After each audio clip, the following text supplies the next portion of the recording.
Analysts in the room there, we have the simultaneous translation system. We'll kick off with the live section and go into a 10:30 tonight. If we're already in the room, we'll kick off with Alex from the BBC. Hi, Mikel. Hello. A number of players missing from training today. Nigerian Timber, Alexander Zinchenko, Thomas Partey, Gabriel and Ricardo Calafiori. Mm-hmm. Are you able to give any updates on any of them? Now we have to manage a lot of the players. Some of them probably not going to be fit to be able tomorrow. Some of them are still out, so we have still 24 hours to make those decisions and hopefully the right ones. How frustrating has it been trying to deal with this injury crisis pretty much all the way through the season? It is what it is. At the end we have to accept the challenge, and there's opportunities for other players as well to do that.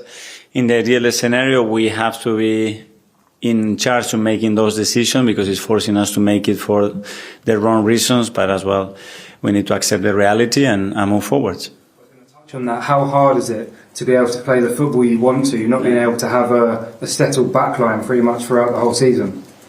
Well, I'm really happy the way we are playing, and the good thing is that it's not conditioning the team in such a way that we have to become a different team. So I'm very pleased with that, the way the team is adapting, the way players are making the effort to play in different positions.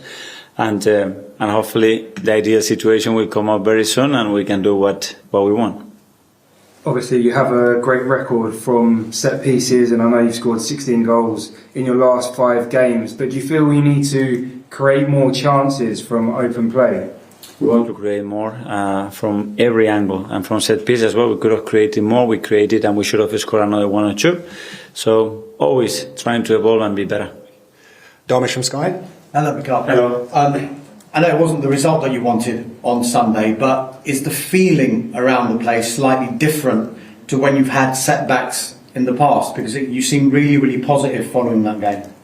Yeah, and the more I watch it, the more, to concede what we concede and how the hell we draw that game is difficult to understand, but it's the beauty of football as well. So we will adapt, obviously put our heads up. It was disappointing, it was very emotional as well because scoring the second one and getting disallowed, it was tough, but we have to move every 3 games. It's another opportunity and we need to keep going.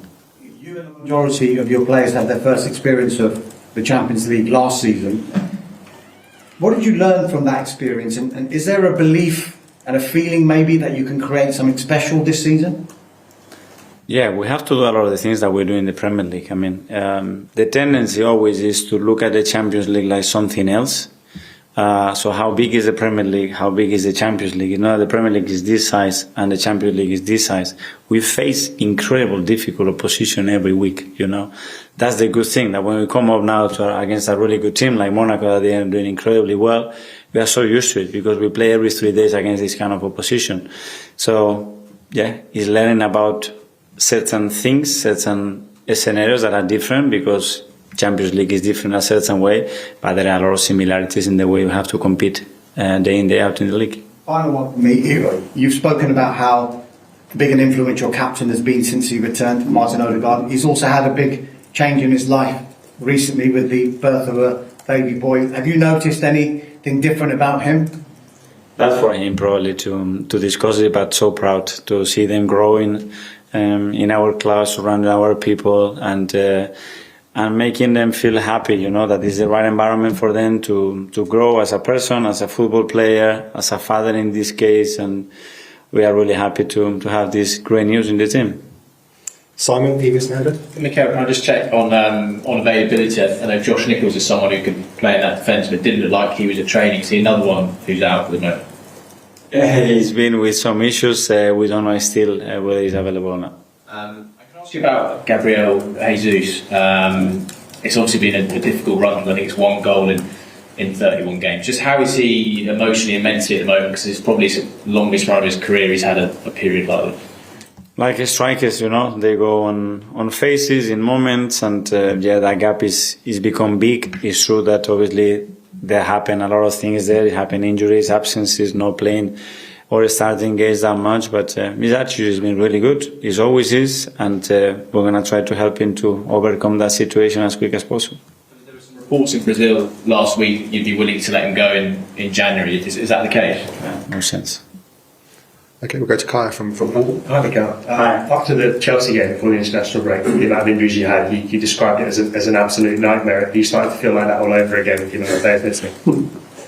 I was hoping to improve it, and it did improve, but very quickly after the first game, we started to have issues, probably more issues as well than we expected. But honestly, the good news is that the team still reacts, plays in the way that we want, become so dominant, and we want to continue to do that regardless of who plays. And I think that belief is within the team, and that's very positive. With so many players potentially missing a fullback, could be an opportunity for Kieran Tierney maybe to come back into the team. He's obviously been away and absent for so long. Is he ready to start? Yeah, he's ready, and he's training really well, and he's going to have an opportunity for sure. The way the team is looking at the moment, he's going to do that for that reason, and because he's earned it as well. The way he's behaved, the way he's been with us, because he's willing to do it, and when that happens, you have to give opportunities to those kind of players.